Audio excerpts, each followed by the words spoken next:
కవిత bail petition కు సంబంధించి breaking news. MLC కవితకు బిగ్ షాక్. కవితకు మధ్యంతర బెయిల్ ఇవ్వడానికి రౌస్ అవెన్యూ కోర్టు నిరాకరించింది. బెయిల్ పిటిషన్ను రౌస్ అవెన్యూ కోర్టు తోసిపుచ్చింది. మార్చి 26 నుంచి తిహార్ జైల్లో కవిత ఉన్నారు. తన కుమారుడి పరీక్షల నేపథ్యంలో ఏప్రిల్ 16వ తారీఖు వరకు మధ్యంతర బెయిల్ ఇవ్వాలి అని కవిత కోరారు. అయితే బెయిల్ ఇవ్వొద్దు అని ఈడీ విజ్ఞప్తి చేసింది. కవిత కుమారుడిని చూసుకోవడానికి చాలామంది ఉన్నారు. ఒకవేళ కవితను బెయిల్పై విడుదల చేసినట్లయితే సాక్ష్యాలను తారుమారు చేసే అవకాశం ఉంటుంది అని ఈడీ వాదించింది. కవిత బయటకు వస్తే కేసుకు సంబంధించి సాక్ష్యాలను తారుమారు చేసే ప్రమాదం ఉంది అని ఈడీ వాదించిన వాదనతో రౌస్ అవెన్యూ కోర్టు ఏకీభవించింది. కవితకు మధ్యంతర బెయిల్ నిరాకరిస్తూ ఆర్డర్స్ను జారీ చేసింది. బెయిల్ పిటిషన్ డిస్పోజ్ చేసింది Rouse Avenue court. Regular petition Kavitha 2 bail పిటిషన్స్ని మూవ్ చేశారు. మధ్యంతర బెయిల్ పిటిషన్ని కుమారుడికి పరీక్షల నేపథ్యంలో 16వ తారీఖు వరకు మధ్యంతర బెయిల్ ఇవ్వాలి అని కోరుతూ ఆ పిటిషన్ మూవ్ చేశారు. అలాగే రెగ్యులర్ బెయిల్ పిటిషన్ కూడా మూవ్ చేశారు. రెగ్యులర్ బెయిల్ పిటిషన్ ఈ నెల 20వ తారీఖున విచారణకు రాబోతోంది. అలాగే కవిత రిమాండ్ రేపటితో ముగియబోతున్న నేపథ్యంలో రేపు కవితను రౌస్ అవెన్యూ కోర్టు ముందు ప్రవేశపెట్టబోతున్నారు. ఈలోపు ఈ సిబిఐ కూడా మరోసారి కవితను తమ కస్టడీకి అడిగింది విచారించడానికి. గతంలో సిబిఐ ఒకసారి హైదరాబాద్లో కవిత నివాసంలో విచారించింది. ఇప్పుడు మరోసారి సిబిఐ విచారించబోతోంది. ఈలోపు కవిత మూవ్ చేసిన మధ్యంతర బెయిల్ పిటిషన్పై రౌస్ అవెన్యూ కోర్టు తీర్పునిచ్చింది. మధ్యంతర బెయిల్ పిటిషన్ తోసిపుచ్చింది. మరింత సమాచారం మా ప్రతినిధి రామకృష్ణ అందిస్తారు. రామకృష్ణ, మధ్యంతర బెయిల్ తోసిపుచ్చిన నేపథ్యంలో ఇప్పుడు కవితకు ఉన్న ఆప్షన్స్ ఏంటి? కవిత బెయిల్ పిటిషన్ పై ఈ రోజు Rouse Avenue court big shock ఇచ్చింది. కవితకు ఆమె బెయిల్ మధ్యంతర బెయిల్ రద్దు చేస్తూ కోర్టు నిర్ణయం తీసుకుంది. మరి ఈ నేపథ్యంలో కవిత ఆప్షన్ హైకోర్టుకి వెళ్ళడమే. ఎందుకంటే ఇప్పుడు ఒకవేళ కానీ బెయిల్ ఇచ్చినప్పటికీ కూడా పరిస్థితి ఎలా ఉంటుంది అంటే ఆమె సిబిఐ రెడీగా ఉంది ఆమెను అదుపులోకి తీసుకొని విచారించడానికి. ఇప్పటికే సిబిఐ కూడా కోర్టులో పిటిషన్ వేసింది కవితను తమ కస్టడీకి ఇవ్వాలి అని చెప్పేసి. మరి ఈ నేపథ్యంలో కవితకు బెయిల్ ఇవ్వడానికి కోర్టు నిరాకరించింది. ఎందుకంటే ఈడీ వాదనలు చాలా స్ట్రాంగ్ గా ఉన్నాయి. ఈడీ చాలా స్ట్రాంగ్ గా వాదిస్తుంది. ఎటువంటి పరిస్థితుల్లో కవితకు బెయిల్ ఇవ్వద్దు, ఆమె కేసును ప్రభావితం చేస్తారు. గతంలో కూడా ఆమెకు బెయిల్ ఇచ్చినప్పుడు ఆమె కేసును చాలా ప్రభావితం చేశారు కాబట్టి ఈసారి ఆమెకు బెయిల్ ఇవ్వడానికి వీలు లేదు అని చెప్పేసి కూడా గతంలో ఆమె సాక్షులను వాంగ్మూలం ఇచ్చినప్పుడు వాటిని వెనక్కి తీసుకునే విధంగా చేశారు. ఈ నేపథ్యంలో ఆమెకు ఇవ్వద్దు బెయిల్ అని చెప్పేసి ఇది స్ట్రాంగ్ గా వాదన వినిపించింది. మరి దాంతో పాటు ఇక ఈ మద్యం స్కామ్ లో కవిత పాత్ర క్లియర్ గా ఉంది. ఇండో స్పిరిట్ లో సుమారుగా 33% కవితకు అరుణ్ పిల్లకి వాటాలు ఉన్నాయని చెప్పేసి కొన్ని ఆధారాలను కూడా వీడియో ఆధారాలను కూడా కోర్టుకి చూపించడం జరిగింది ఎన్ఫోర్స్మెంట్ డైరెక్టరేట్.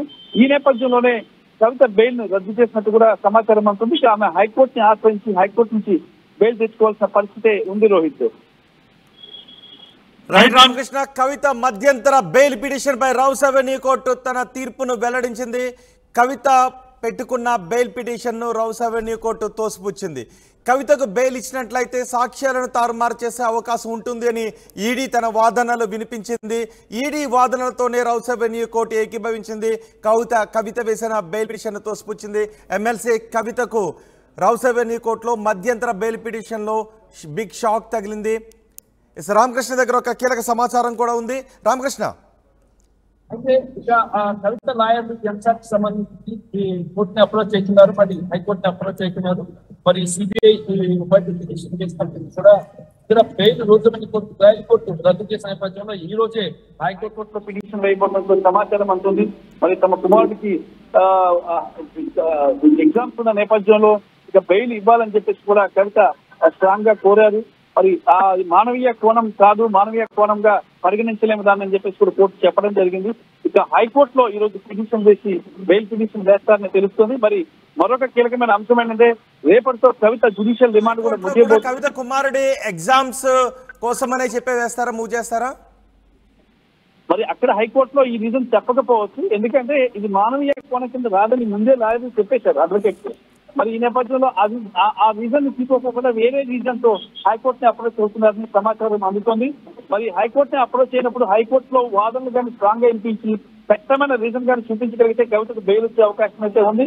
లేదంటే కవితకు బెయిల్ రావడం కష్టం. ఇంకో 2 నెలల దాకా వేచి చూడాల్సింది బెయిల్ కోసం అని చెప్తున్నారు. ఎందుకంటే ఈ కేసుకు సంబంధించి అందరూ దాదాపుగా అభిషేక్ బోయినపల్లికి 19 నెలల తర్వాత బెయిల్ ఇచ్చారు అలా సుప్రీంకోర్టు. అలాగే ఆప్ ఎంపీ సంజయ్ సింగ్ కు 6 నెలల తర్వాత బెయిల్ లభించడం జరిగింది. ఇక తీహార్ జైల్లో కవిత అలాగే అరవింద్ కేజ్రీవాల్ కూడా ఉన్నారు. అరవింద్ కేజ్రీవాల్ బెయిల్ కూడా హైకోర్టు తిరస్కరించింది. మనం చూసుకున్నట్టుగైతే ఈడీ చెప్పిన ప్రకారం అయితే మాత్రం కవిత అలాగే అరవింద్ కేజ్రీవాల్ ఇద్దరు కీ రోల్ ప్లే చేశారు లిక్కర్ స్కామ్ లో అని చెప్పి చెప్తున్నారు. మరి ఈ నేపథ్యంలో కవితకి బెయిల్ హైకోర్టులో కూడా ఊరటం దక్కుతుందా అనేది కూడా కొంత డౌట్ గానే ఉంది. మరి అయినప్పటికీ కూడా లాయర్లు స్ట్రాంగ్ రీజన్స్ తో ఆమెకు బెయిల్ తెచ్చేందుకు ప్రయత్నం చేస్తున్నారు. ఈ రోజే బెయిల్ పిటిషన్ హైకోర్టులో మూవ్ చేస్తారని సమాచారం అంటుంది. ఈ నెల 20వ తేదీన రెగ్యులర్ బెయిల్ సంబంధించి కూడా మరో పిటిషన్ కూడా కోర్టులో ఉంది రోహిత్. అంటే ఆల్రెడీ సంజయ్ సింగ్ కు బెయిల్ వచ్చింది కాబట్టి కవితకు ఏమన్నా అది ఉపయోగపడే అవకాశం ఉంటుందా రెగ్యులర్ బెయిల్లో? అంటే సంజయ్ సింగ్ కి అలాగే ట్రయల్ కోర్టు నుంచి హైకోర్టు నుంచి సుప్రీంకోర్టుకి వెళ్ళడానికి 6 నెలలు పట్టింది బెయిల్ అవడానికి. మరి సంజయ్ సింగ్ పాత్రకి సంజయ్ సింగ్ బెయిల్ ఇవ్వడం వల్ల తమకు ఎలాంటి అభ్యంతరం లేదని చెప్పేసి కూడా చెప్పింది. మరి కవిత విషయంలో ఎన్ఫోర్స్మెంట్ డైరెక్టర్ అలా చెప్పగలిగితే హైకోర్టులో బెయిల్ వచ్చే అవకాశం ఉంది. లేదంటే ఇంకా చాలా సమయం పట్టే అవకాశం అయితే ఉందని న్యాయ నిపుణుల నుంచి అందుతున్న సమాచారం పోయింది. రైట్ రామకృష్ణ, ఎమ్మెల్సీ కవితకు బిగ్ షాక్. కవిత మూవ్ చేసిన మధ్యంతర బెయిల్ పిటిషన్ ని కోర్టు తోసిపుచ్చింది. బెయిల్ ఇవ్వడానికి రౌస్ అవెన్యూ కోర్టు నిరాకరించింది. ఈడీ వాదనతోనే రౌస్ అవెన్యూ కోర్టు ఏకీభవించింది.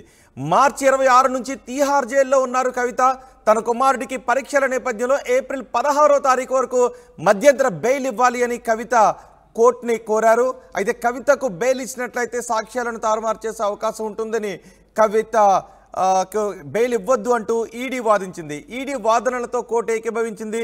మధ్యంతర బెయిల్ పిటిషన్ తోసిపుచ్చింది. ఇక కవిత రెగ్యులర్ బెయిల్ పిటిషన్ కూడా మూవ్ చేశారు. రెగ్యులర్ బెయిల్ పిటిషన్ ఈ నెల 26వ తారీఖున రౌస్ అవెన్యూ కోర్టులో విచారణ జరగబోతోంది. మరోవైపు కవిత జ్యుడిషియల్ కస్టడీ రేపటితో జ్యుడిషియల్ రిమాండ్ రేపటితో ముగియబోతుంది. రేపు కవితను రౌస్ అవెన్యూ కోర్టు ముందు ప్రవేశపెట్టబోతున్నారు ఈడీ అధికారులు. మరోసారి కవితకు జ్యుడిషియల్ రిమాండ్ పొడిగించే అవకాశం ఉంది. అటు 20వ తారీఖున ఏం జరుగుతుందని ఉత్కంఠ కూడా కనిపిస్తోంది.